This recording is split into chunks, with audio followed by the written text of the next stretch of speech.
Yes, Nancy ma'am, that's me. on behalf of the people. I'm sorry, ma'am. State your name for me again. Lindsay Dineski. Thank you. Today is the day and time set for the arraignment and pretrial in this matter. Ms. Dineski, the way the court staff have you labeled indicate that you're waiving your right to have the assistance of the court-appointed attorney. Is that correct, ma'am? All right, guys. Right from the opening seconds, you can tell this isn't going to be a normal court appearance. The defendant walks in already framing herself as a victim of some grand scheme, while the court is simply trying to establish basic facts like names and representation. The moment she claims she's studying to be a lawyer, the tone is set. This isn't confidence backed by knowledge. It's confidence fueled by YouTube law school and self-importance. The judge's dry response cuts straight through the illusion, reminding everyone that filling out a college application doesn't magically confer legal expertise.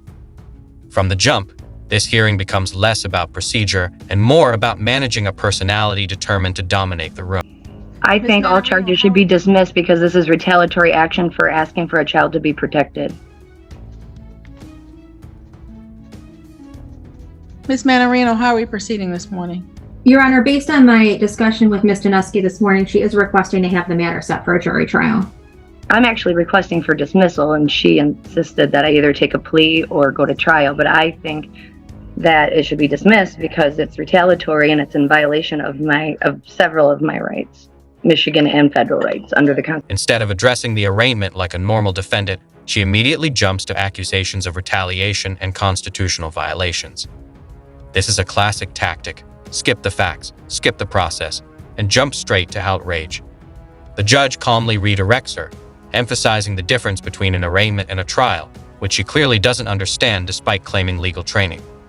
When forced to answer the most basic question, guilty or not guilty, she hesitates, stumbles, and finally complies.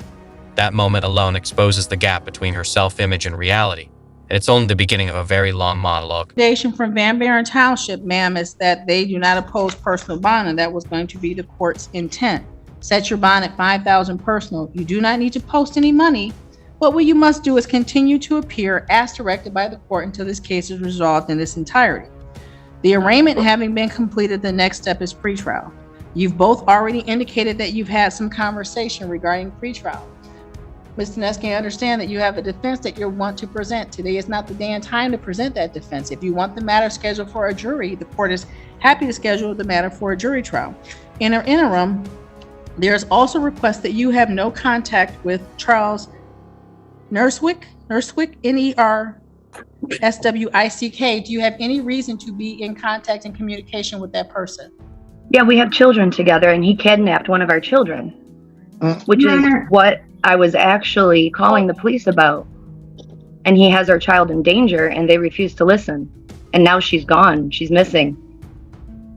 So I will be countersuing Romulus, I guess it would be Van Buren. And if Despite her hostility, the judge sets a personal bond, explaining clearly that she doesn't have to post money. Just follow court orders. That's actually lenient. But instead of recognizing that, she immediately tries to argue her defense at the wrong stage of the process. The court repeatedly explains that today isn't about evidence or innocence. It's about scheduling and procedure. This is where frustration begins to build, because every explanation given is ignored in favor of repeating the same accusations louder and longer. The violation of my right to due process. So if this does not get dropped today and it moves forward, I will be filing under color of law lawsuits against Van Buren and this court in federal court for violation of rights under federal question jurisdiction. So I just don't think it would be a good use of the court's time or resources to continue this malicious prosecution. And I could quote case law, I could quote laws that Van Buren police broke.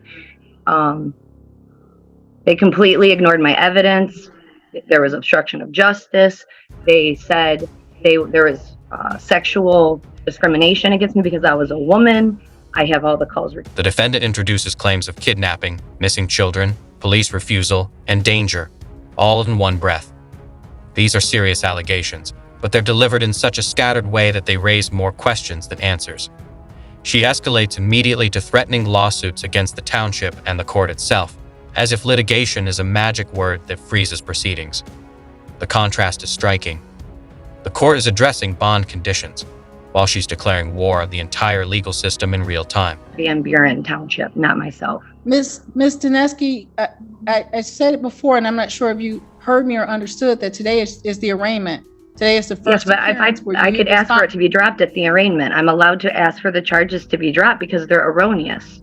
So my liberty should not be affected by erroneous charges. I should not have to keep showing up at court and have a bond. That's a violation of my liberty. This is malicious prosecution. Chuck has friends at the Van Buren Township. His father used to be the fire, one of the high, he was like the assistant fire chief. So there's bias there. They refused to listen to me. He tried to kill me, and then he took our child. And when I talked to the police about it and said that under Michigan law, he should not be with a child because he's suicidal, homicidal, and he's isolating with a child, everybody ignored me. And then they pressed charges against me for... Every authority figure becomes part of a conspiracy the moment they don't agree with her. She claims violations of free speech, due process, and federal law, while promising lawsuits under color of law. The irony is thick.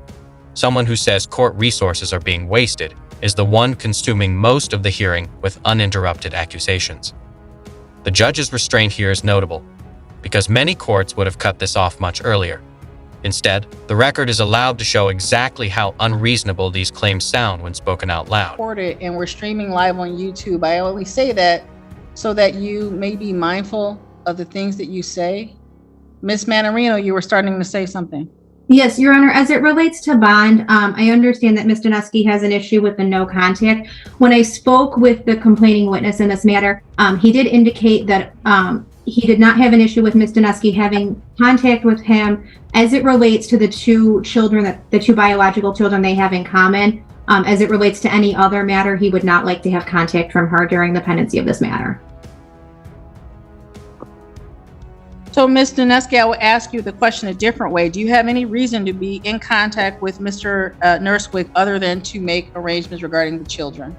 Haley is my child. She's not my biological child, but legally she is my child. I've cared for her for 5 years. I'm the only mother she knows. So yes, I should be able to have contact with him regarding Haley because he kidnapped her legally under Michigan law. I am a parent and I have as much right to... The commentary reveals a history of rejected lawsuits and repeated accusations against law enforcement whenever outcomes don't go her way.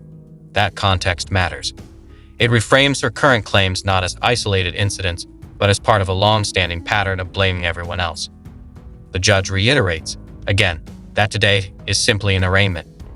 Yet she insists her liberty is already being violated, even though she's been granted a personal bond and clear instructions. Reality and perception are clearly operating in two different universes here. That actually, just that particular statement shows that this is about him abusing myself and Haley and using the court as a shield to keep a mother away from a child. And the fact that he took her away from me, she's not been away from me more than 3 days since the day I met her, and he hasn't let me talk to her in 2 months.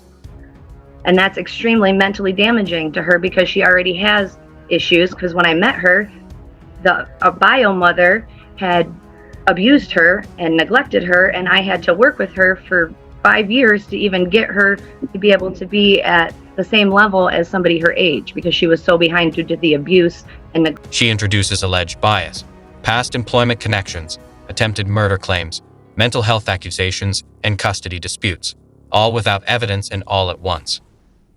The sheer volume seems designed to overwhelm rather than persuade. The judge finally reminds her the hearing is being recorded and streamed, a subtle but powerful warning that words matter. This isn't just venting, it's testimony on the record. Still, she continues, convinced that repetition will somehow substitute for proof. And then kidnapped our child. And then used Van Buren police to maliciously prosecute me when I tried to assert my rights to that child and my right to protect that child. So again, the only people who have committed any crimes here is the Van Buren police and Charles Nurswick. Ma'am, the court will impose a condition of bond that you have no contact with the complainant in this case, except as is necessary to make arrangements regarding the biological children. I heard your request for a jury trial, but I've also listened to the comments that you just made, and I want to disclose to you that I am married to an elected official in Van Buren Township. He is not involved in the day-to-day operations of the Public Safety Department, the issuing agency in this matter. But based on the comments that you've made, ma'am, I'm not sure if you wish to have this case remain here with me, or if this matter should be adjourned to Judge Green's docket. She next takes the Van Buren Township docket with a date available on April 20th for a pretrial conference. How do you wish to proceed? Is that where I can ask for it to be dismissed? You can make that request at every hearing, ma'am. Well, that's what I was doing today, but you said that that was not appropriate. Because there's been nothing received from the court other than the charges. So the arraignment is just the reading of the charges, the setting of bond, and then the scheduling of the next matter unless the parties have reached an. The prosecutor clarifies the bond condition and notes that limited contact regarding shared biological children is allowed. The court carefully rephrases the question to give her a chance to answer cleanly. Instead, she expands the argument again, asserting rights over a child she has no automatic legal claim to. The commentary here is brutal but accurate. Legal rights aren't created by emotional attachment or personal belief. Courts operate on orders, statutes, and facts, none of which bend to entitlement. To use it in a court to try to kidnap the biological children from me, and the court didn't grant it because it was, again, erroneous, and the court saw through that. But he conspired with the Van Buren police to have these charges brought against me, and he perjured himself. The Van Buren police perjured themselves when they asked for this warrant. I was not given the information. I was not given the information as to what I did wrong. They kept that information from me. I was not properly served on this matter either. I mean, everything is completely improper in this entire case. Plus, it's erroneous and they're false charges. Ma'am, are you requesting information from Ms. Manarino at this time? I mean, I called and asked for information back when I first got the letter, and nobody would give me anything. I've called and I left her messages, I think, at least twice. So, yeah, I would like to have every single thing that they use to get an erroneous warrant on me. Ma'am, based on that, the court will make an indication in the file that you've requested discovery. Now that you've requested discovery, we'll put the matter over to Judge Green's docket. That will be April 20th at 9:20. April 20th at 9:20 in courtroom number 3, back on Zoom with Judge Green. Ma'am, and I would like to know why I would not be allowed to talk to Charles about my daughter, Haley. I will not abide by that, by the way. I will not. That's illegal. She paints herself as a savior figure, claiming she repaired years of damage caused by others. But the contradictions pile up quickly. If the environment was so dangerous, why remain connected to it for so long? The story shifts constantly, with blame redirected every time logic catches up. The observer commentary points out the pattern clearly. Everyone else is abusive, corrupt, or malicious, while she alone is righteous. That mindset rarely survives contact with an actual courtroom. That we have on file in this matter. Anything else, Ms. Manarino? No, Your Honor. Thank you. I do not consent to this, by the way. I do not consent to this interaction. I do not consent to these charges. I do not consent to any of it.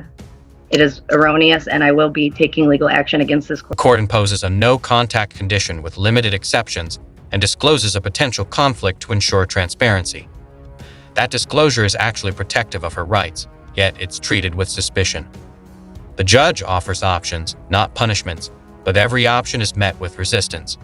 Even when told she can request dismissal at future hearings, she argues as if denied something she was just granted. The disconnect between what's said and what's heard couldn't be clearer.